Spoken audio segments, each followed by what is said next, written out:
बच्चों, आज का आपका यह पाठ आपके मधु बुक से लिया गया है, जिसका नाम है ठुकरा दो या प्यार करो। यह एक कविता है और इसे सुभद्रा कुमारी चौहान जी ने लिखा है। इस कविता में हम देखेंगे कि कवित्री क्या कहना चाहती है। ईश्वर के प्रति निष्काम समर्पण ही भक्ति की चरम पराकाष्ठा है। अपने गुण दोषों को सहज स्वीकार कर उस परम पिता के चरणों में अर्पित होना ही जीवन का परम लक्ष्य है। इस शाश्वत सत्य को प्रस्तुत कविता के माध्यम से लोगों तक पहुंचाना ही कवित्री का उद्देश्य है। आइए इस कविता को ध्यान से सुनते हैं और समझते हैं।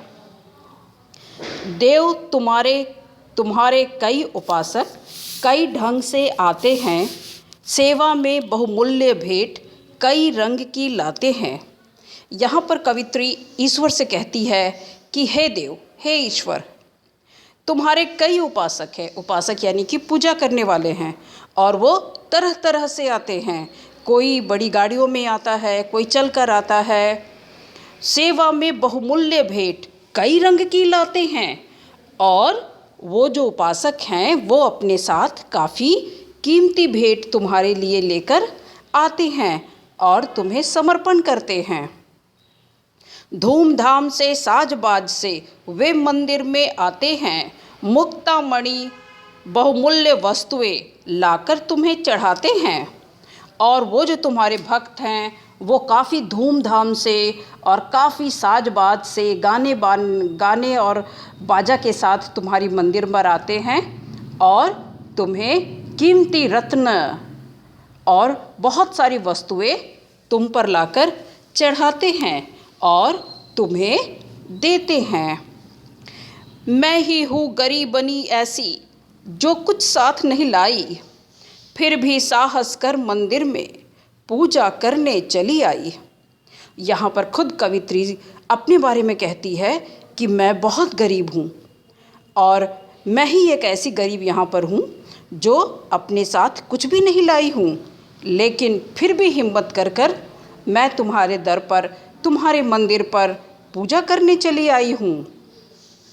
धूप दीप नैवेद्य नहीं है, झांकी का श्रृंगार नहीं, हाय गले में पहनाने को फूलों का भी हार नहीं।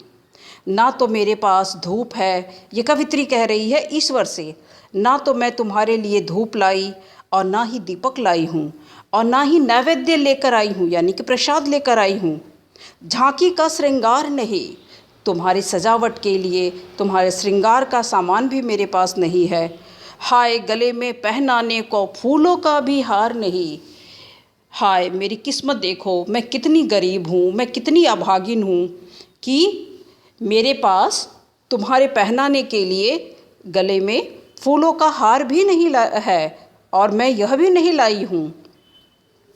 कैसे करूँ कीर्तन, मेरे स्वर में माधुर्य नहीं, मन का भाव प्रकट करने को वाणी में चातुर्य नहीं। अब देखिए यहाँ पर कवित्री क्या कहना चाहती है। वो कहती हैं कि मैं कैसे तुम्हारी कीर्तन करूं, मैं कैसे तुम्हारा भजन गाऊं, मेरे तो स्वर में माधुर्य है ही नहीं।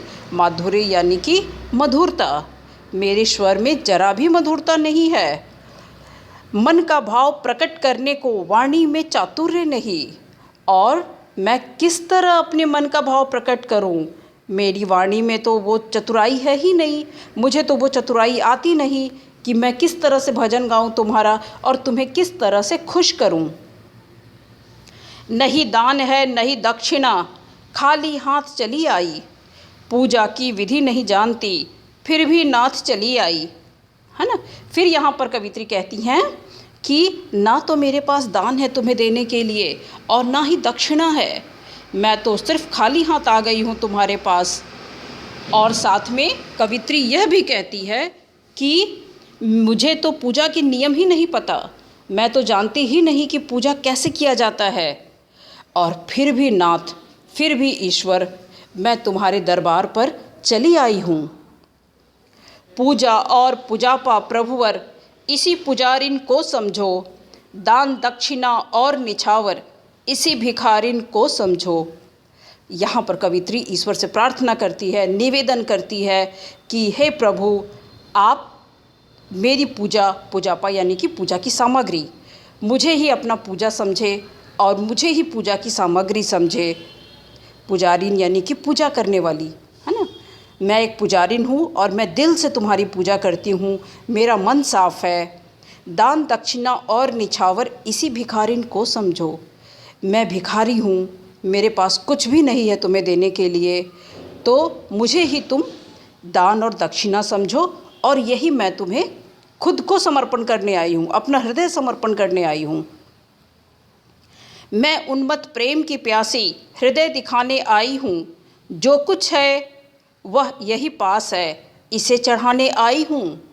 अब यहाँ पर वो कहती हैं आगे कि मैं तुम्हारे प्यार की प्यासी हूँ, मैं तुम्हारे प्यार में पागल हूँ और मेरे पास हृदय के अलावा कुछ भी नहीं है। मैं अपना दिल तुम्हें दिखाने आई हूँ, हृदय तुम्हें दिखाने आई हूँ। जो कुछ मेरे पास है इसे मैं तुम्हारे पास चढ़ाने आई हूँ, तुम्हें समर्पण करने आई हूँ। चरणों पर अर्पित है, इसे चाहो तो स्वीकार करो। यह तो वस्तु तुम्हारी है, ठुकरा दो चाहे प्यार करो। अब मैं तुम्हारे चरणों पर इसे ही अर्पण करने आई हूँ, तुम इसे स्वीकार कर लो। और ये जो वस्तु है यानी कि मेरा जो पावन हृदय है, मेरा जो पवित्र हृदय है, बस यही मेरी पूजा है, यही मेरी पूजा का सामान है जो मैं अपने दिल से तुम्हारे पास तुम्हें देने आई हूँ। अब तुम्हारी इच्छा है कि ठुकरा दो या प्यार करो, तुम इसे स्वीकार करो या इसे इनकार कर दो। तो ये कविता थी बेटा आपकी, और इसे बहुत ही खूबसूरत ढंग से कवित्री ने यहाँ पर इसे समझाया है। और कविता का जो आपका अर्थ है, मुझे उम्मीद है आपको ये स्पष्ट हो गया होगा।